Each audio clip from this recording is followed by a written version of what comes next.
Hello, world. It's Mike on the mic. I appreciate y'all for being here. Thank y'all for joining me this week. Got that dub last week. Beautiful dub. Beautiful, beautiful dub. Jaguars was like I told y'all, man. I got us winning that game. I told you I wasn't worried about them. Lawrence played better than I thought. I didn't even think he was gonna be able to play. Play better than I thought. None of that mattered, man. None of that mattered. Didn't matter. We beat them like we were supposed to beat them. But what I want to get to, Jaguars, that's old news. But Flacco, and he signed now. He signed for the rest of the year, got his incentives and all that. They put a Super Bowl incentive in there. If we win the Super Bowl, he get 2 mil off that. 2 mil. Told y'all Flacco was the guy, man. It's real. It's real simple. Flacco brings a confidence, a standard to this team, man. That's what he brings. That's nothing against DTR. But DTR can't make them reads the way Flacco was doing out there, the way Flacco been doing. And he's still learning these receivers. It's still early. He's still got a lot of learning and time and stuff that they're gonna be working on and getting better at. I like not only that with the receivers we always think about on the field, but just think about the comfort level of him and Stefanski. That's gonna continue to grow. The comfort level amongst the Holts is gonna continue to grow.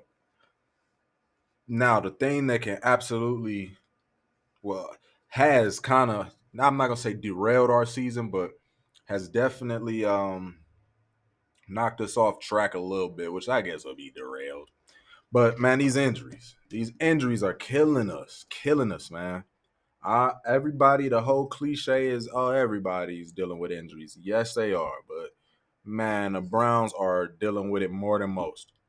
Can't nobody else say, not that they would want to, and nothing I'm proud of. But man, we done lost Chubb, we done lost Deshaun Watson, we done lost our starting right tackle.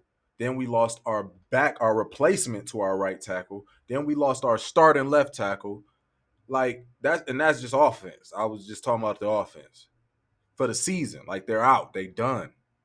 Like that is that's crazy. That's crazy, y'all. And we still winning. We still winning. This week was the defensive side of the ball that got hit hard with injuries, man. Myles Garrett had come back, so he was the scare last week. Ward is back this week, but then we found out Maurice Hurst is out for the rest of the season, which hurts. Which hurts. It hurts.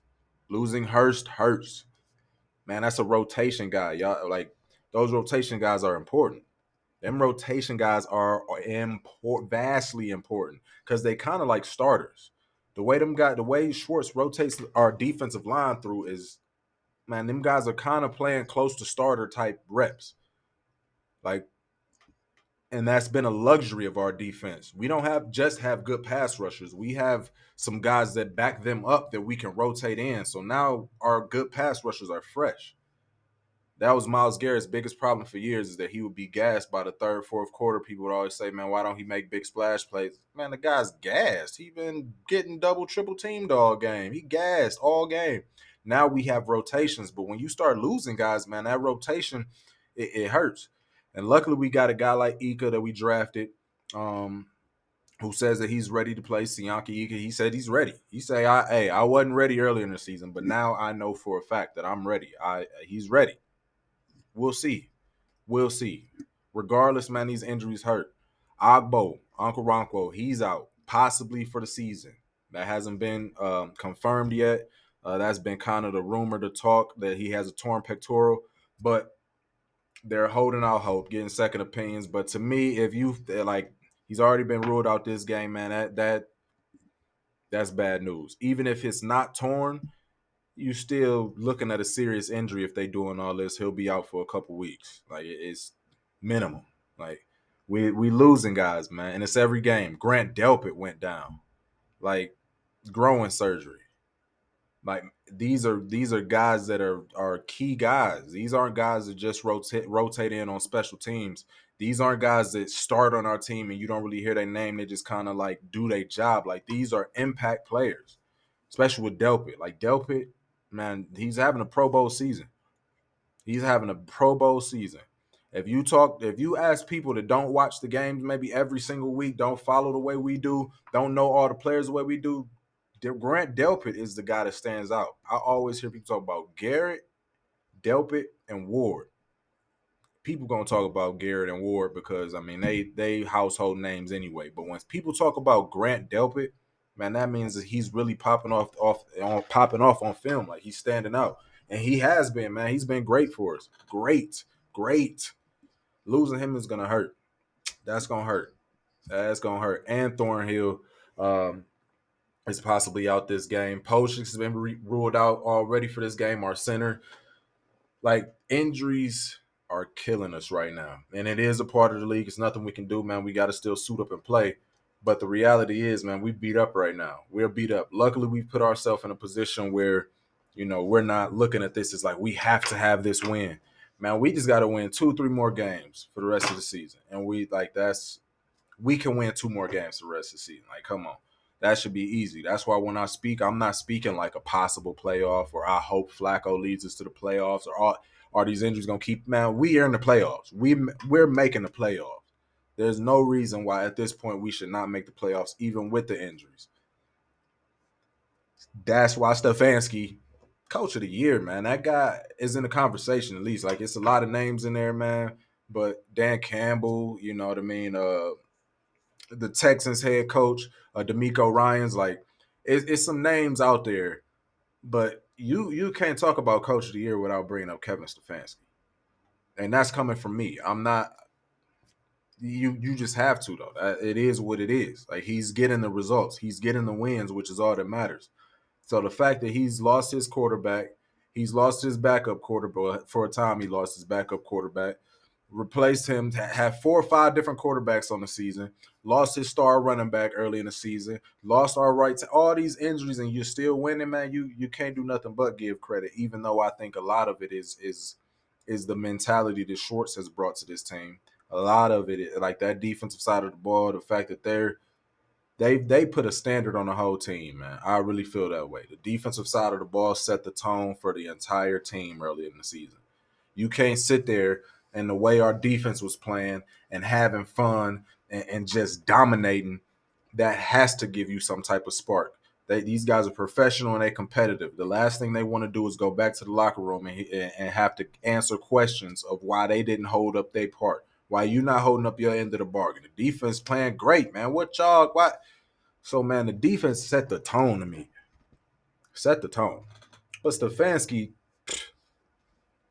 year in and year out, guys don't quit. I'll say that. Other than Clowney, you might have some ones, twos, which is crazy. But for the most part, man, guys play for him. It's not like guys don't like playing for him. And he's getting results this year. Like, I can't even say nothing. Like, I still don't like some of the play calls. I still, question his decision making and things like that, his timing on things. But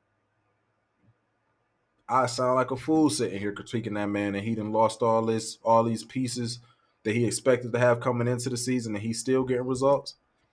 If we would have had man, it's some of y'all out there who, even if we had Chubb, Deshaun, the whole game, y'all still wouldn't have us with our record at this point in the season.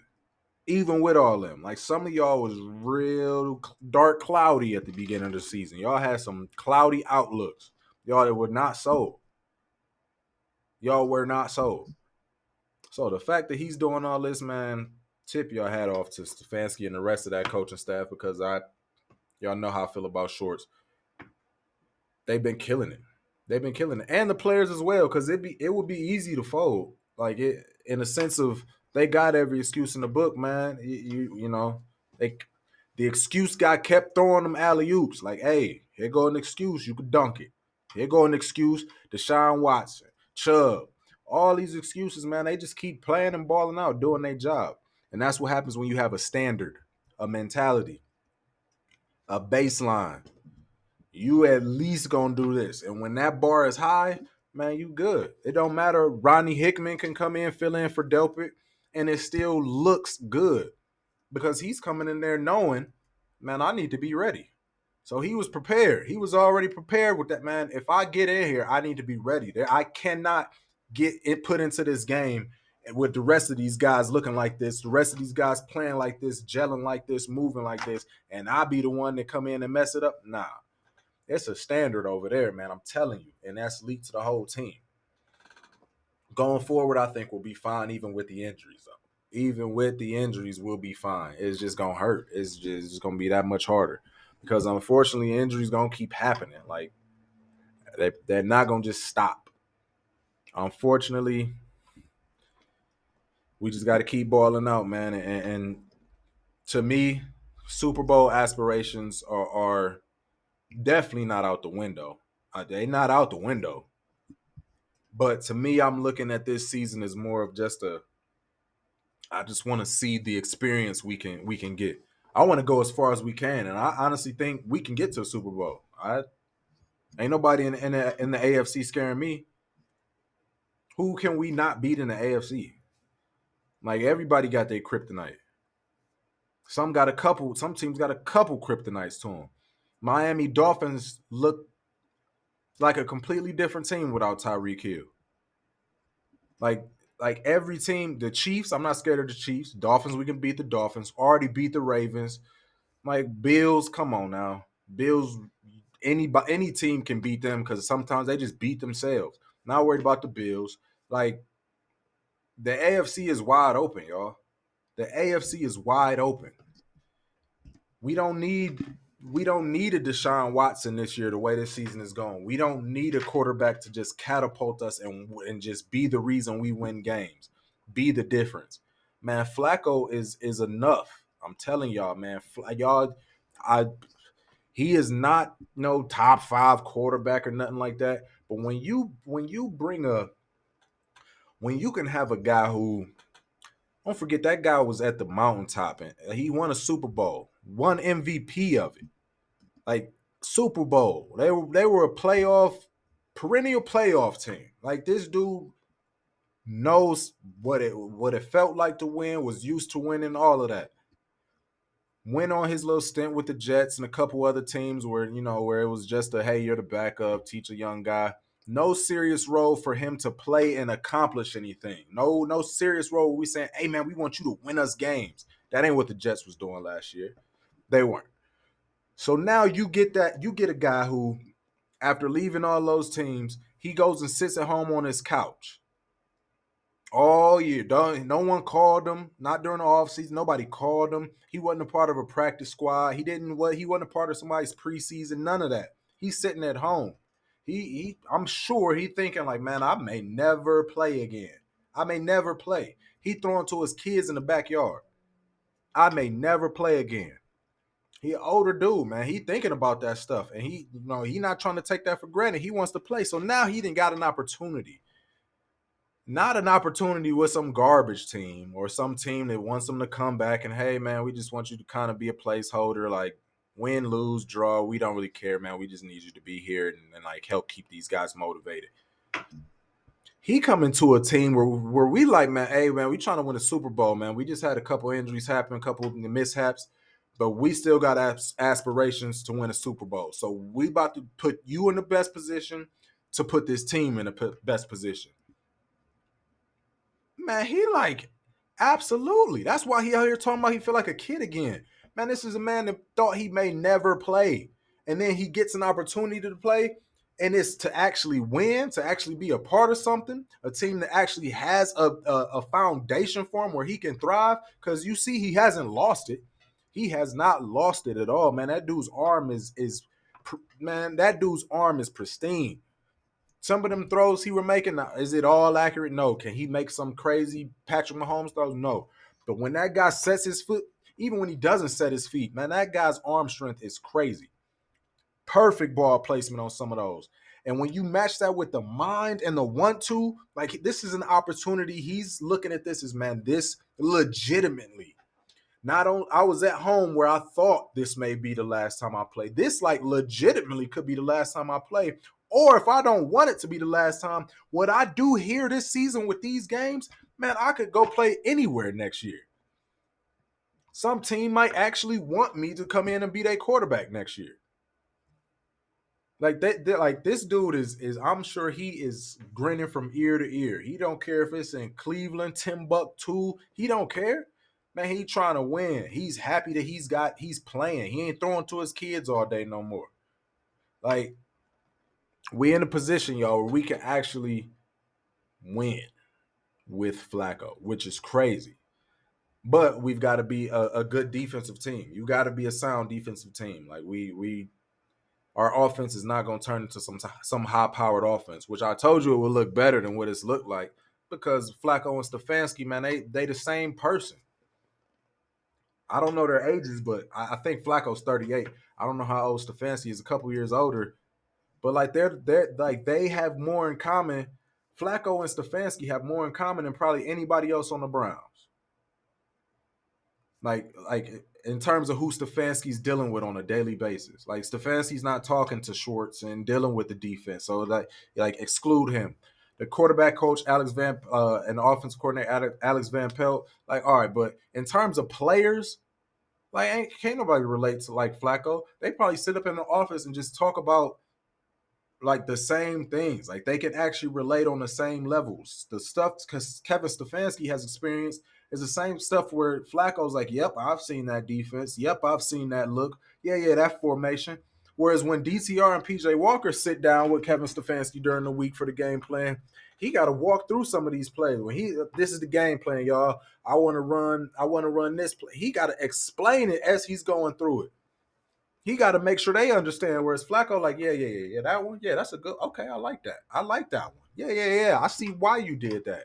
Because you doing that, and he can also bring other things to the table. Man, they bouncing ideas off each other. That's what I'm talking about, man. It's a comfort with those two. It's a comfort with those two. I'm telling you, they probably best friends. Married, they got kids, homes. Like they got the same. They're like I knew they were gonna click. Even just the offense, man. That's what Stefanski wants to do. That's what Stefanski wants. That's what he thrives with.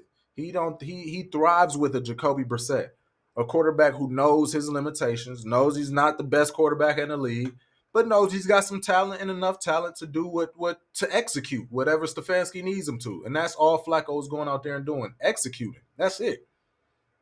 Stefanski knows how to draw up plays. Like that's never been an issue with me and Stefanski, man. That dude knows how to draw up plays. He knows how to get guys open. He knows how to do all that.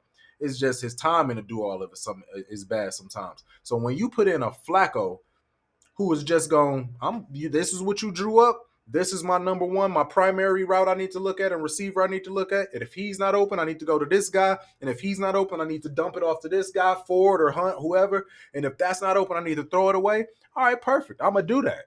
So that's all you're seeing. And another key difference is that timing, man. It's that timing. The DTR and PJ Walker not going to give you. Flacco throwing the guys before they even open. They coming out of the break of their routes. The break of your route is where when you running, once they hit that angle, boom. They're not even open and looking for the ball yet. But once they hit that angle and then they hit, the ball already coming. Because that's what's open to Flacco. Flacco seeing it open before it's actually open because he's reading the defense before the play call.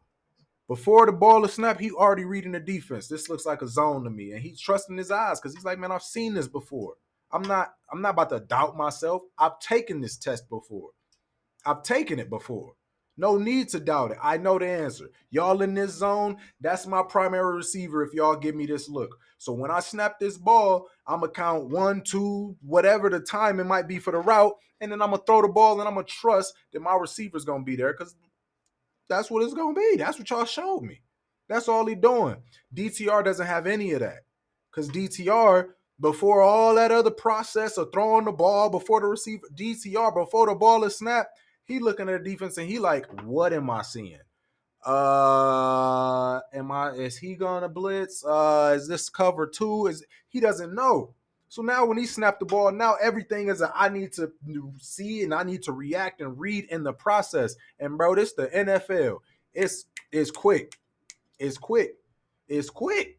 That's why on some of them play calls, man, you saw a receiver be open but then it's gone. Just like that. It's he ain't open no more. It's quick. That's what makes the difference between the good quarterbacks, the guys who can last, and the guys that can't. And that's why when you get a rookie quarterback or a quarterback with a lot, no, not a lot of experience, an inexperienced quarterback, it's tough to win with those guys. It's not because they don't have talent yet; they haven't grown into their talent. They got plenty of talent. More, you don't think DTR got more talent? I'd say than Flacco.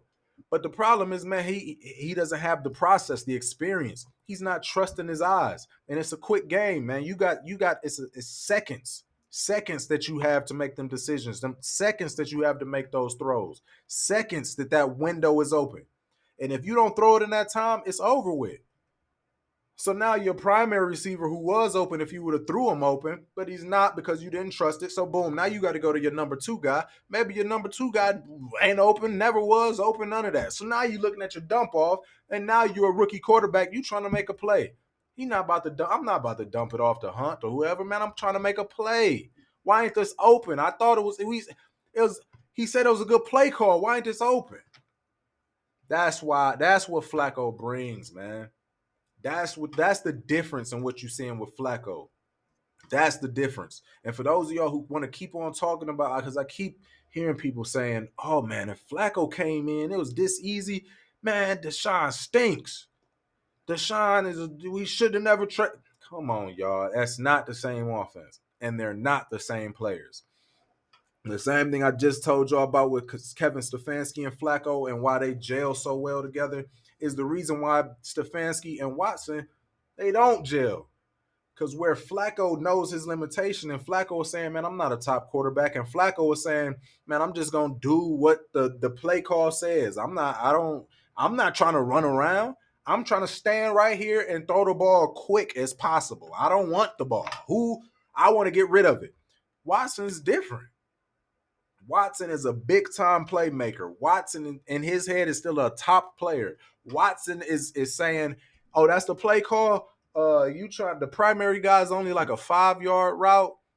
I can do better than that. I'm gonna buy a little time, and even though this guy's the secondary option, I'm gonna buy a little time. It's a longer route. I'm a improvise." Kevin Stefanski ain't he's not about that improvising. Like that's the difference, and it's different play calls. Like all you seeing with Flacco is a bunch of play action, not even boots or none of that. It's play action to where he's just faking the handoff and he's still standing right there. He ain't rolling out or none of that. He's staying in that pocket. Then you seeing runs. It's just play action, passing, and run. And Flacco's just killing it because he just knows what he's looking at. He ain't looking for the home run all the time. But I love the fact that he throws it. He always still throws deep. He always. He's been like that his whole career. He don't take his shots. I love that because it keeps the defense honest, man, and it keeps guys like Elijah Moore involved and in tune, man. It really does. And you see Elijah Moore been getting more volume since Flacco been here. Like he all season. Since Flacco been here, I think he's got more targets all season. And Joku's looking good. Cooper got to catch the ball. Cooper will be fine. But like the difference between Flacco and DTR, man, is night and day. It's night and day. And PJ Walker, whoever else you want to add, like that we can realistically get, man, it's night and day. And the fact that his arm talent is still there, and not just his arm talent, but this guy's actually moving in the pocket, man, I love it. You got to I love it. Yeah, I didn't need Kevin Stefanski last week to say after the game to say that he's now the starter. Man, the guy was obviously clear cut, needed to be the starter to me from day one. From day one. DTR, like the only reason I would have started DTR is if he would be our quarterback for next season. But Deshaun Watson's still our quarterback, y'all. Like I don't even care if Flacco goes on wins the Super Bowl. Like Deshaun Watson is still our quarterback. Like I want to make that clear to y'all. Clear. Some people seem to think like, oh, if he takes us far, he could possibly. No. That's not realistic. Like Flacco is feeling great and feeling like we got him feeling good and like a little kid again and all that. But if that man win a Super Bowl, he's a free agent. Yeah, he ain't about to take no Cleveland discount. Thank y'all for giving me another chance discount to be a backup quarterback. And you ain't gonna make him Flacco the starter and make Deshaun Watson a $250 million backup quarterback. Deshaun Watson is our quarterback next year, regardless of what Flacco and the Cleveland Browns does for the rest of the season. What they do for the rest of the season. It's regardless. Like, get that out of y'all head now. Like, there's no level where that is realistic because if he does ball out, guess what? Other teams gonna want him, and it's gonna be a bidding war. We he ain't like it just don't make sense. He's not gonna come here to play be a backup. Like it's amazing how much stuff I hear on Flacco being quarterback next year and all this stuff. Man, it's not happening. It's not happening. Not happening. But the Bears under the Bears, we got the Bears. We've got the Bears. Now they do pose some serious threats. Where with the Jaguars, I wasn't too worried about the Jaguars as long as we did our jobs. With the Bears, they actually have some of our kryptonite. We struggle against scrambling quarterbacks. We struggle against quarterbacks who can improvise because we're aggressive. We going downhill at people. And with a quarterback that can move, all he got to do is escape that downhill rush. And now, the world is theirs. They can run, pass, they could do whatever they want. Do whatever they want. And that kills us. And Justin Fields thrives with that. That is his bread and butter. That dude is a beast. I'm a big fan of Justin Fields. Big fan. Big, big, big Justin Fields fan, man. I think that dude got the shorter end of the stick on his career. That dude's a nice player and got a lot of talent. And I hope he get up out of Chicago or get somebody in there to really help him out. But not this week. Like, this week, keep. Well, I can't even say keep doing what you've been doing because they've been winning. They've been winning. Don't let that record fool y'all. But they got our kryptonite, a scrambling quarterback, and then they wanna kind of get downhill, man. They want to run. They gonna don't throw to DJ Moore, which he is the key in terms of a passing game. It's DJ Moore.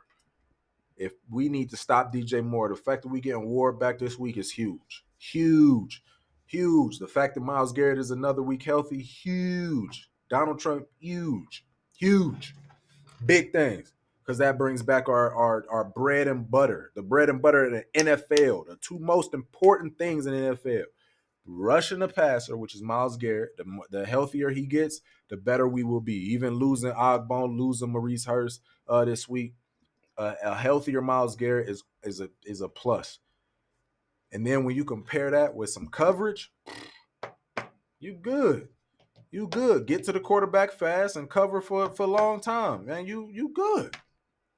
Getting those two back healthier and healthier is gonna be huge for us, man. Huge. But DJ Moore, Cole Kmet, those are really the only two guys I care about. Kmet is their tight end. DJ Moore is the receiver, and that guy's a beast, and he's had a couple big games this season. If you don't keep him in check, he will absolutely run loose and ruin the game. And Fields will keep going to him. He'll keep going to him. So that scares me a little bit. But again, if we do our job, I'm not worried. I'm not too worried. It's just that they do have our kryptonite, which is that scrambling quarterback. That scrambling quarterback. That's a key. We got to keep him contained. Keep him contained. Keep him in that pocket. Keep him in that pocket, man. That's the key. And of course, shut down DJ Moore. And then when we got the ball on offense, goodness, man, I can't even talk on the mic. But when we got the ball early in the season, they were real good with stopping the run, and you could pass on them. They've started to flip flop that a little bit, where you can run on them now, but they've tightened up their passing defense, which could work in our favor. I mean, it all depends on what kind of Stefanski. Stefanski likes to throw the ball, man. I think y'all see that, which I'm cool with as long as he keeps mixing in the play actions and all that. We'll be fine. We just got to go out and do our jobs. Got to keep running that ball. Keep running that ball and using that play action, man. That's the key. And Joe Flacco will take care of everything else, audible, whatever he need, and take care of whatever else. But the Bears they're coming. Montez Sweat, that trade they made to get him from the Washington, man, he's made a big difference. And he's a good pass rusher. So we gonna have to get rid of the ball, but I believe that's our offense. That's our offense now. That's Flacco's MO. He gonna get rid of that ball. He's gonna believe what he sees, and he's gonna throw the ball. He's gonna make some mistakes too, because like I said, he takes his shots. He's gonna take shots, but I'll take that all day. I take that all day. I'm saying Browns win, man. I appreciate y'all for joining me, man. I love y'all. Hope y'all have a great weekend. Let's get this Browns dub. I love y'all, man. Appreciate y'all for joining me. Peace.